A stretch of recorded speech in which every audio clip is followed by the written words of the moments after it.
Sir ఇప్పుడు చూస్తున్నట్టయితే నిన్న బాల్క సుమన్ గారు ఏంటంటే, మన తెలంగాణ సీఎం రేవంత్ రెడ్డి గారిని చెప్పుతో కొట్టాలని చెప్పేసి అయితే వ్యాఖ్యానించడం జరిగింది. పరుష పదజాలం అయితే వాడడం జరిగింది. దీని మీద ఒక కంప్లెయింట్ కూడా రైజ్ చేయడం జరిగింది. కాకపోతే ఇప్పుడు ఏంటంటే బాల్క సుమన్ గారు పరారీలో ఉన్నారు. ఎందుకు పరారీలో ఉండాల్సొచ్చింది? అసలు ఎందుకు అలాంటి పదజాలం యూజ్ చేయాల్సొచ్చింది? ఎందుకు ఇప్పుడు అతను అబ్సెంట్ అయిపోయారు? ఎందుకు కనపడట్లేదు? అసలు దీని వెనకాల అసలు ఏంటి సార్? కథ ఏంటి సార్? బేసికల్‌గా 9½ ఇయర్స్ రూలింగ్‌లో ఉన్నటువంటి టీఆర్ఎస్ పార్టీ ఓడిపోయి కాంగ్రెస్ ప్రభుత్వం వచ్చిన తర్వాత కొంత బీఆర్ఎస్ అధినాయకత్వంలో ఫ్రస్ట్రేషన్ అయితే మనకు కనపడుతుంది.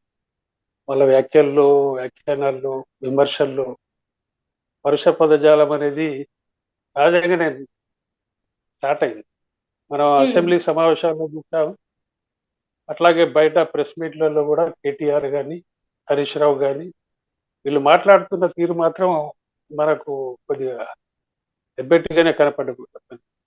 కాబట్టి అంతే రియాక్ట్ అవుతూ అధికార పార్టీకి సంబంధించిన నాయకులు కూడా ఈ మధ్యన బాగా మాట్లాడారు కౌంటర్ గా.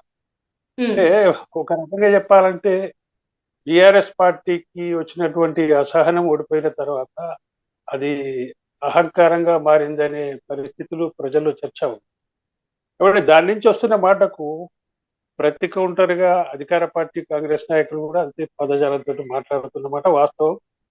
అందులో ఈ మధ్యన ముఖ్యమంత్రి రేవంత్ రెడ్డి గారు కూడా చాలా పరుష పదజాలే ఈ మధ్యన వాడిను. ఒకసారి ఇంద్రవేలి సభలో పండబెట్టి తొక్కుతామని మాట్లాడడం, రెండోది మన కేసీఆర్ గారిని ఇక వాడకూడని పదాలు రండా అనేటువంటి పదం వాడడం, ఇవన్నీ సీరియస్నెస్ కు తావిస్తున్నాయి. ఒకటి ఏంది, ఇక్కడ ఈ సీరియస్నెస్ వచ్చినప్పుడు రండా అని మాజీ ముఖ్యమంత్రి కేసీఆర్ గారిని అన్నప్పుడు వారు ఫ్యామిలీ మెంబర్స్ కాకుండా బాల్క సుమన్ తోటి మాట్లాడియడం అనేది కాస్త ఇబ్బంది మారింది. ఇప్పుడు అతను కూడా అంతకు మించి ఒక పైమెట్ ఎక్కి చెప్పు చూపించి మాట్లాడడం ముఖ్యమంత్రి పైన అది సీరియస్నెస్ కు తావిచ్చింది. అతనే అతని పైన ఎగ్జాక్ట్లీ అతని పైన కూడా కేసు బుక్ అవ్వడం కూడా మామూలు విషయం. కేసు బుక్ అయింది కాబట్టి ఇప్పుడైనా అబ్స్టాండ్ అయ్యిండు, ఎక్కడో వెళ్ళిపోయిండు అనేది వార్తలు కూడా మనకు వినబడుతున్నాయి. అంటే ఓవరాల్ గా ఏంటంటే హెల్తీ పాలిటిక్స్ ని రన్ చేయడంలో ప్రతిపక్షం కాస్త ఓపిక పట్టాల్సింది. ఆ సమయాన్ని ప్రతిపక్షం కూడా అధికార పక్షానికి వదిలేయాలి వాస్తవానికి. కాబట్టి ఈ 100 రోజుల సమయాన్ని కూడా వాళ్ళు వదలకుండా ఓడిపోయిన కాస్త వారం రోజుల తర్వాత నుంచే కామెంట్లు చేయడం అనేది ప్రతిపక్షం నుంచి స్టార్ట్ అయింది. అది కేటీఆర్ కావచ్చు, హరీష్ రావు కావచ్చు, ఈవెన్ కవిత కావచ్చు, మీరు 420 అబద్ధాలు చెప్పి గెలిచారు, అవన్నిటిని అమలు చేయాలి, లేకపోతే వెంటబడతాం. 100 రోజుల టైం ఇచ్చిండ్రు, అధికార పార్టీ 100 రోజుల సమయం అడిగింది హామీలను అమలు చేయడానికి. కాస్త ఓడిపోయిన తర్వాత అధికార పక్షానికి కాస్త టైం ఇవ్వాలి ప్రతిపక్షం కూడా.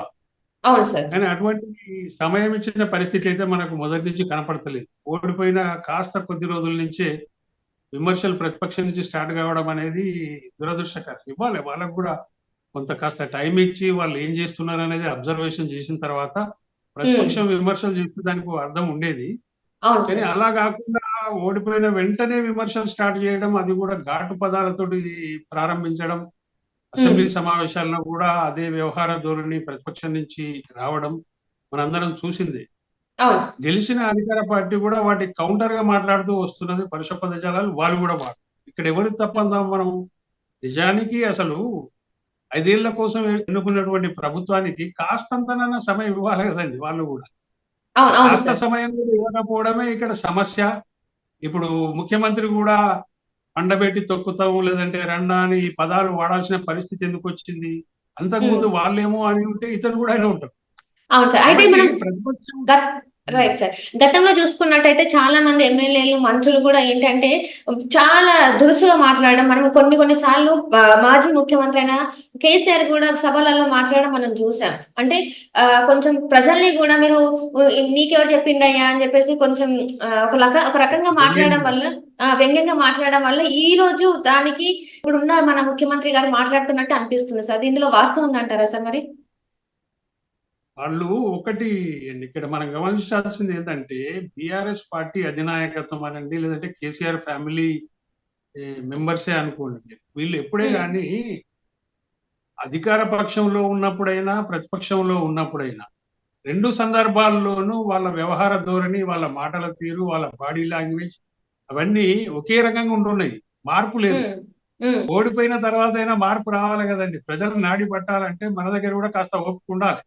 అవును ఆ సార్. ఓపిక వాళ్ళలో ఎక్కడా కనపడుతున్న పరిస్థితి అయితే లేదు. ఉమ్, మీరు అన్నట్టు ఏంటంటే అధికార పక్షంగా ఉన్నప్పుడు కూడా ఇదే కేసీఆర్ గారు బహిరంగ సభలలో మీడియా మిత్రులనే కావచ్చు, లేకపోతే సంబంధాలు ఇంకేదైనా సమస్య వచ్చినప్పుడైనా దాటవేయడం కోసమైనా కానీ వ్యంగ్యం వెటకారం మాటలు ఎక్కువ మాట్లాడేది. అవతలి అవును సార్. వాళ్ళని దబాయించి మాట్లాడే తీరు మనం చూసినాం. అవును అది సార్. ప్రెస్ మీట్లలో విలేకరులనే కావచ్చు, లేదంటే పబ్లిక్ మీటింగ్ లో ప్రజలనే కావచ్చు, ఉమ్, వాళ్ళని ఏ రకంగా మాట్లాడేదని అంటే ఇక మనం అందరం చూసిందే వెటకారం, వ్యంగ్యం, లేకపోతే దబాయించడం. ఈ ఉమ్, పద్ధతి అనేది అధికార పక్షంలో ఉన్నప్పుడు కూడా వాళ్ళ వ్యవహారం ఆ రకంగా, ఓడిపోయిన తర్వాత కూడా ఆ రకంగానే ఉండడం ఈ రోజు ప్రజలు చూస్తున్నారు. అవును సార్. ఏంది వీళ్ళు ఓడిపోయిన తర్వాత కూడా కాస్త కూడా ఓపిక పట్టకుండా అధికార పక్షం మీద అడ్డగోలుగా మాట్లాడుతుందనే అభిప్రాయం సహజంగానే ప్రజల్లో కూడా వచ్చింది అది. ఉమ్, కాబట్టి వాళ్ళు బిహేవ్ మార్చుకోవాలి, బాడీ లాంగ్వేజ్ మార్చుకోవాలి, మాటల తీరు మార్చుకోవాలి, కాస్తంత టైం ఇవ్వండి. 100 రోజులు అయిపోయిన తర్వాత మాట్లాడొచ్చు కదండి. ఏముంది? అవును సార్. ఏంది ఇప్పటికే మనకు 60 రోజులు కావస్తున్నది ప్రభుత్వం వచ్చి. ఇంకో ఉమ్, 30 రోజులు ఓపిక పడితే అయిపోతది కదా. ఈ 30 అవును రోజుల సార్. కోసం తొందరపడడం ఎందుకు? పరుష పదజాలం వాడడం ఎందుకు? మళ్ళీ వాళ్ళు పరుష పదజాలంతోటి మీ పట్ల మాట్లాడడం ఎందుకు? మళ్ళీ మీరు కౌంటర్ చేయడం ఎందుకు? ఇవాళ ఉమ్. బాల్క సుమన్ తప్పించుకోవడం ఎందుకు? ఇవన్నీ అంటే సమస్యలు వచ్చేటివి కావు నెక్స్ట్ కదా. ఈయన పరిస్థితి ఎలా ఉంటుంది సార్? అంటే బాలకృష్ణ గారి పరిస్థితి ఏంటి? అసలు నెక్స్ట్ ఆయన ఎట్లాంటి స్టెప్ తీసుకోబోతున్నారు సార్? అంటే ఇది సీరియస్ మ్యాటర్ మేడం. ఇక్కడ ఏంటంటే ఒక ముఖ్యమంత్రిని, గౌరవప్రదమైన స్థానంలో ఉన్న ముఖ్యమంత్రి కావచ్చు, గౌరవప్రద స్థానంలో ఉండే ప్రతిపక్ష నాయకుడే కావచ్చు, ఎవరైనా ఉమ్, కావచ్చు, ఒక మాజీ శాసనసభ్యుడు మాట మాట్లాడడం వేరు, చెప్పు చూయించడం వేరు. అవును సార్. చెప్పు చూయించడం అంటే అది అంతకు మించిన అవమానం సమాజంలో ఇంకోటి ఉండదు. ఉమ్, ఒక ముఖ్యమంత్రి పట్ల చెప్పు చూపించడం అంటే ఇప్పుడు విమర్శ చేసింది రేవంత్ గారు ఎవరి మీద చేసిండ్రు? మాజీ ముఖ్యమంత్రి మీద చేసిండ్రు. ఉమ్, మాజీ ముఖ్యమంత్రి దానికి రెస్పాండ్ అయ్యి మాట్లాడితే ఇబ్బంది లేదు. అవును సార్.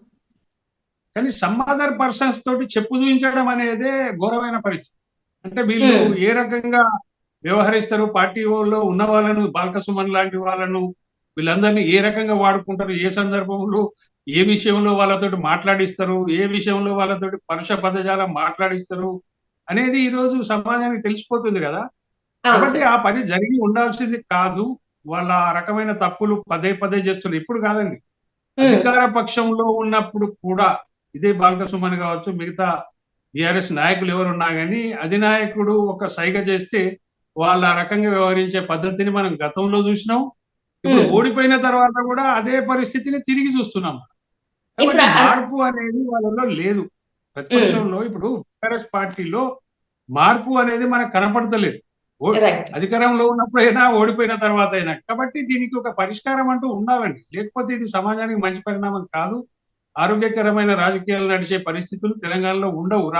రాబోయే కాలంలో ఇది మరింత పెరిగే అవకాశమే ఉంది. ఎందుకంటే రైట్ ఇప్పుడు సార్. అతి త్వరలో పార్లమెంట్ ఎన్నికలు కూడా ఉన్నాయి. ఆ ఎన్నికల ఉమ్, వేడిలో ఎవరెవరు ఏం మాట్లాడతారో ఎవరికి తెలియని పరిస్థితే కనపడుతుంది. సరే, ఈ రోజు బాల్క సుమన్ గారు అజ్ఞాతంలోకి వెళ్ళొచ్చు. కానీ ఉమ్. ఎప్పుడు ఒకప్పుడు అయితే రాక తప్పదు కదా. కేసు అప్పుడు అనేది అరెస్ట్. మాత్రం ఖచ్చితంగా ఉంటుంది. ఉమ్, కాబట్టి దాని ఫలితం కూడా ఒకటికి 2 సార్లు ఆలోచన చేసుకోవాలి. ఏమైందండి, ఇప్పుడు కేసీఆర్ గారు ఈ రోజు ప్రెస్ మీట్ పెడతారని వార్తలు వస్తున్నాయి. ఉమ్. ఆయన కూడా ఇప్పుడు మాజీ ముఖ్యమంత్రి, ప్రతిపక్ష నాయకుడు కేసీఆర్ గారు కూడా ప్రెస్ మీట్ లో ఏమేమి మాట్లాడతారో మనం కూడా చూడాల్సిన అవసరం ఉంది. అవును సార్. ఏమైనా అవును. మార్పు ఉన్నదా లేదా? ఎందుకంటే మార్పు అనేది ప్రతిపక్షంగా మారినాక ఆ పార్టీలో వస్తుందని ప్రజలు ఆశించారు. ఉమ్, నిజానికి ఉమ్, ఉమ్, అవును సార్. ప్రతిపక్షంలో వచ్చినాక కూడా మార్పు రాకపోతే ఎట్లా అండి? ప్రజలు ఎట్లా అంగీకరిస్తారు మళ్ళీ? మిమ్మల్ని ఉమ్, మళ్ళీ గెలిపియాలంటే ఎట్లా? అవును ఇప్పుడు సార్. ఇదే బీఆర్ఎస్ ను ప్రజలు తిరిగి గెలిపియాలంటే వీళ్ళలో మార్పు కనపడాలి కదా.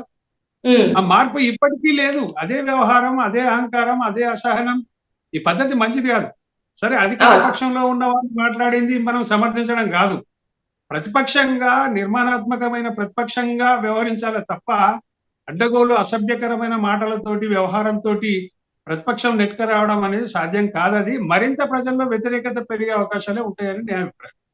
Right sir. Right. Thank you so much. Thank you.